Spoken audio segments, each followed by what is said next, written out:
retirecheap.asia. Guess what? We're off on a new adventure. Why would that be? Well, we have a little bit of a challenge. You know, I started the site because retire cheap is not an option for some people. You know, back in our home countries, things are tough.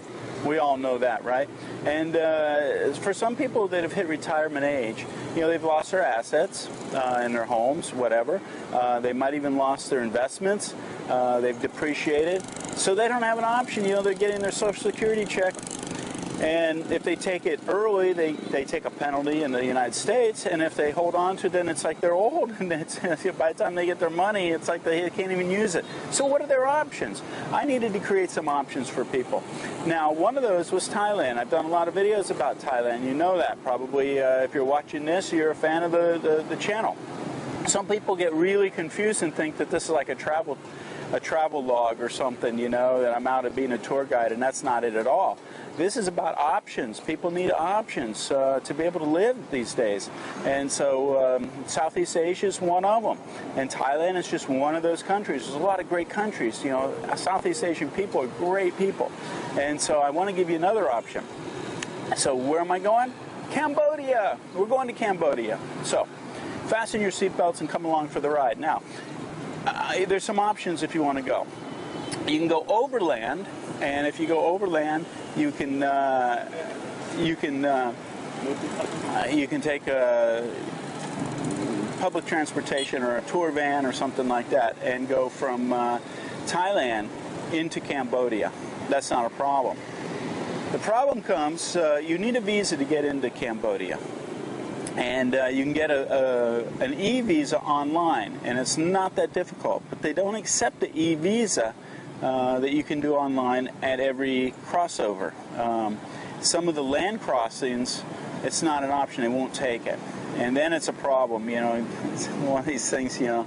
All these countries, Latin countries and Southeast Asian countries, it's like, forget the rules, forget what the law is about what the costs are. There's all these incurred costs or inflated costs, or, you know, it's supposed to be in US dollars, but they don't want you. It's crazy. So anyway, that's why I didn't go the e-visa route. Actually, I tried to, and they wouldn't accept payment online for some reason. So anyway, then the other option, you can get a visa from an embassy, and that takes a few days, and you can do that. It's about $20, or you can just, if you're coming in by air, you can get a visa on arrival. And so that's what I'm going to do. I'm going to fly into Cambodia, get my visa on arrival. It's pretty straightforward. You just bring a photo, $20, fill out paperwork that's on the plane that they'll give you, and it's a done deal. Not that difficult to do. Another reason that I'm flying, and I want to mention this to people, if you're going overland, you know, through a land crossing into Cambodia, getting from, say, Thailand into Cambodia, you can get to the border crossing. That's not a problem. But get from that border crossing to a large populated area like Siem Reap, or foreigners call it Siem Reap, or Phnom Penh, or Sihanoukville.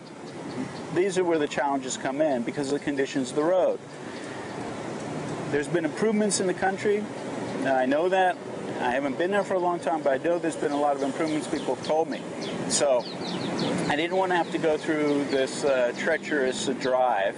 So that's another reason I'm flying in. So let's head to the airport. Go for a flight to Cambodia. How's that sound? Okay, come along for the ride, and let's go check it out.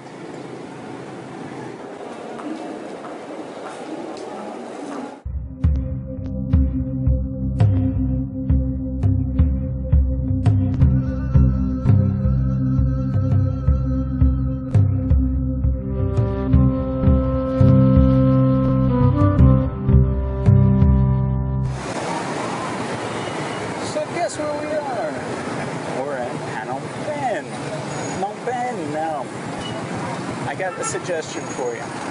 If you're going to get a visa on arrival, It's a very simple process. I have a picture ready, $20 ready. They're going to give you the documents. If you fly in, they're going to give you the documents on the airplane to fill out. So have them filled out when you get there.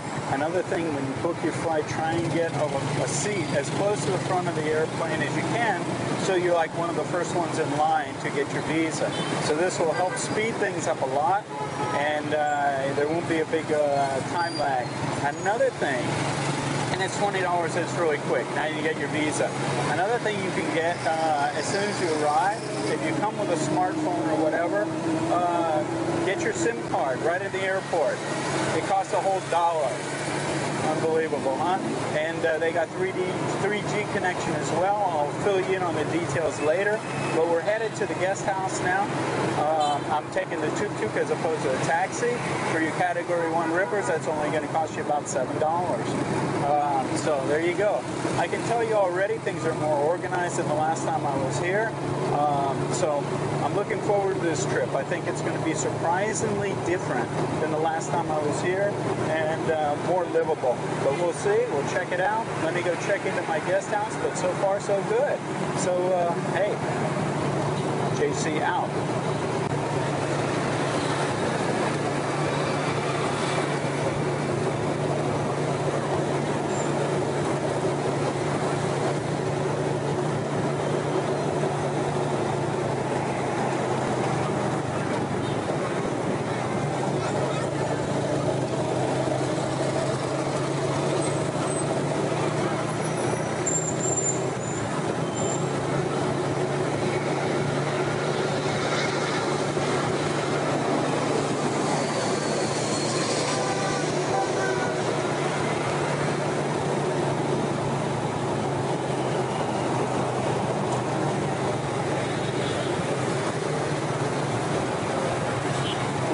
I remember from the last time I was here is how crazy the driving was.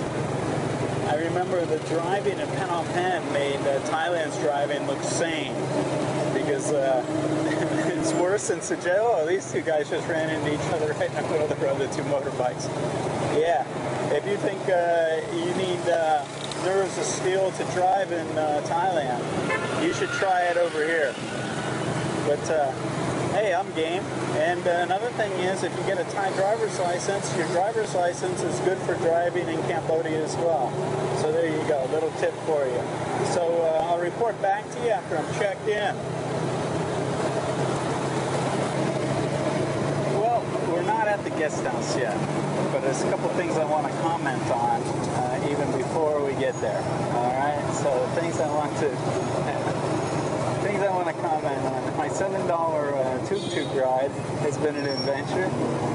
$7 to the river, to where most of the guest houses and stuff are. It's a good deal. Went over a bridge. I didn't know if we were going to make it, though. But a couple things I want to point out while I'm thinking about them. The one thing is the horn honking. There's more horn honking than in Thailand, for sure. But I'll tell you what, I came in at rush hour, and for as crazy as this traffic is, the horns are manageable. I mean, there's more, and you'll notice them a little if you've been in Thailand. But considering how crazy the traffic is, I'd say there's a lot less horns than there could be, for sure. Another thing I want to mention that I've noticed, I haven't been over in about 5 years or so. So one of the other things I want to mention is how clean the city is. They've really cleaned up the city. Of course, there's a lot more modern-looking buildings and stuff. There's a lot of building going on here in the capital city, but it's pretty clean. They have crews out picking up trash and sweeping for sure. So that's a good thing as well. So I'll keep reporting in as more things come to light. As I'm traveling longer, I make more distinctions. But so far, it's been real interesting. Oh, and see the road? This is one way going this way. The other side is one way going the other way. But I can tell you, no matter what side of the road you're on, up against the curb, there's traffic going the opposite direction. So, again, just like Thailand, they're not actually laws, they're suggestions. Here, my tuk-tuk driver wants to say hello. Say hello. Hello. Hello. What's your name? Sampun. Sakun. Sakun. Yeah. Ah, very good. And Ah, you? Sakun. Kong Yeah, and Sakun. And you? JC. Jesse. Yeah. Nice to meet you. Nice to meet you too. Yeah, you're a good driver. Very good driver. Thank you. You're welcome. Yeah.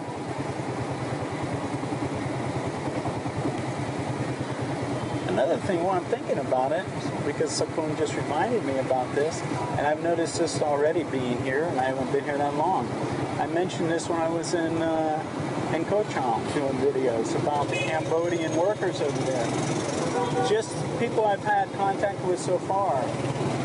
They speak more English and better English than Thai people. So anyway, we're going to continue on this rush hour adventure, getting to my guest house. I'm telling you, if you think you're going to have a problem with Thai traffic, this will really push your buttons. Anyway, if anything else comes up before I get to the guest house, I'll let you know. Until then, see ya.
So this room is an $18 a night room, right by the river.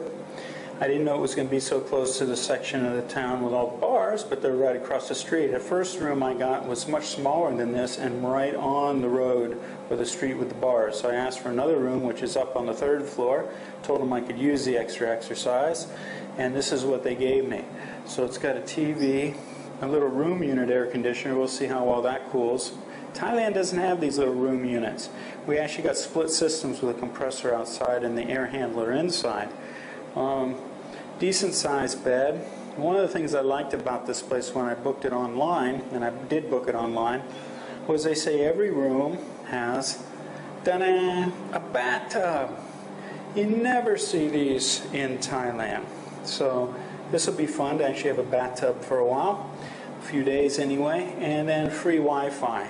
So I'll let you know how well the Wi-Fi works.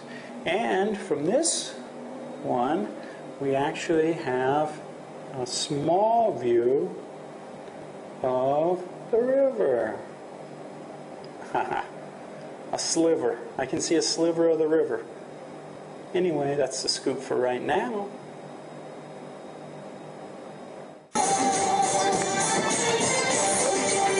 So it's 7:30 at night, and I'm just taking in everything. It's been a long time since I've been here.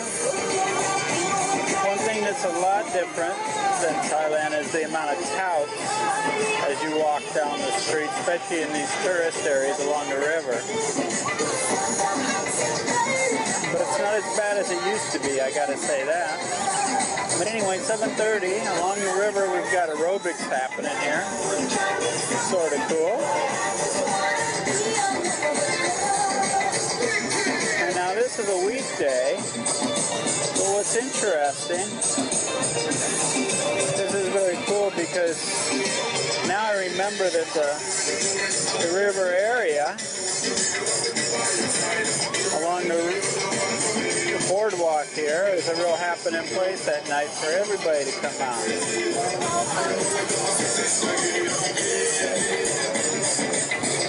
So you always got this social activity here, another social country where people like to get together and do stuff. But it's cool, a little aerobics going on here. Had a Mexican meal because I wanted to compare the prices. Not something I usually eat, but I could compare it to prices up in Chiang Mai. And it was actually cheaper, but I walked into a convenience store and most of the stuff was more expensive. I'll report more about the prices later on, but I'm just getting a feel for what's going on here. So anyway, fun time along the riverfront. Little kids playing around.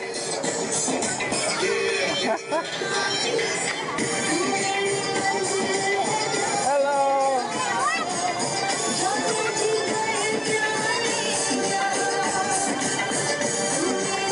Alright, let's see what else is happening here. So, welcome to Cambodia, my first day in Cambodia. I showed you last night some aerobics that were going on out here by the river, but it was a little hard to see because it was dark. This is the capital, which is where the Thong Sap River meets the mighty Mekong. And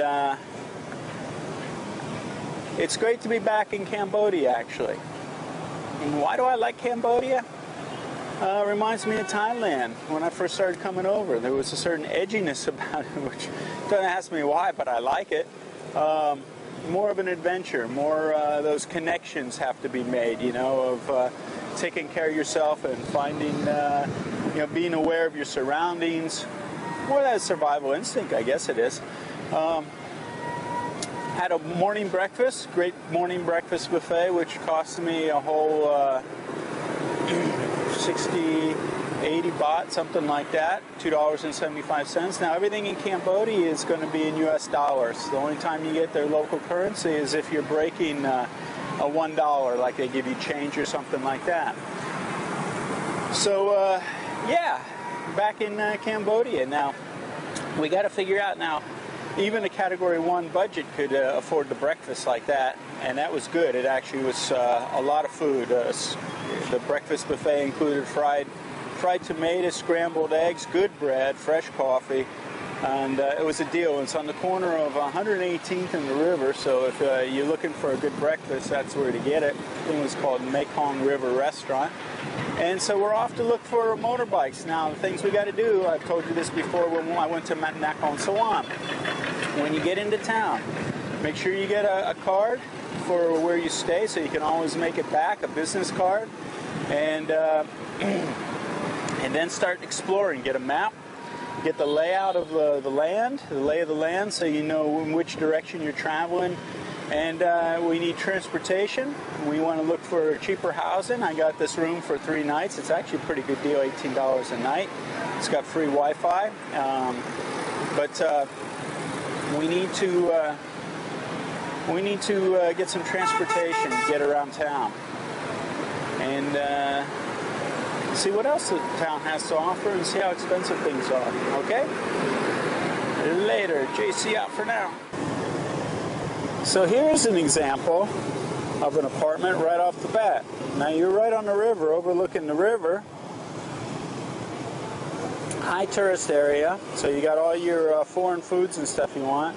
I saw a for rent sign on an apartment here, and supposedly it's 1 bedroom, fully furnished for $350 a month. And I told them we'd call later and check it out. So hopefully I'll be able to hook up with the guy and we'll be able to see what $350 will get you right on the river. Hey, I'm back. Guess where I am? In my room. Why would I be in my room? Well, for 2 reasons. One, to cool off. It's hot out there. Hot and humid. If you're around the river, there's a cool breeze today, but you got to be in the shade because the sun's hot. It's hot and humid, sort of like being in Bangkok. Reminds me a lot of that. And I remember this from being in Laos, too. Laos is the same way. It's Phnom Penh, and that's hot and humid. So I'm back in the room to cool off a little bit. But also another thing I had to do was get my passport. Now, I always carry a copy of my passport, and if I want to rent a motorbike, I give them the copy and try and negotiate something so I don't have to give up my passport. I'm not a fan of people holding my passport, but if I want a motorbike here in Phnom Penh, that's the MO. That's what they do. They keep passports. I even offered to give up a driver's license, a copy of the passport, and then I mentioned a deposit. Guess what they wanted for a deposit? The complete cost of the bike.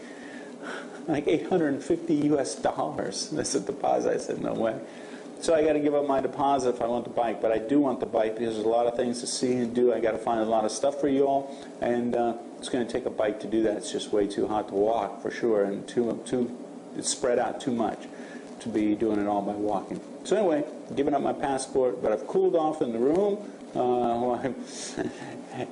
Perfect opportunity to get out of the heat and cool off. So I've cooled off, headed out to get a bike, and we'll see what we find from there.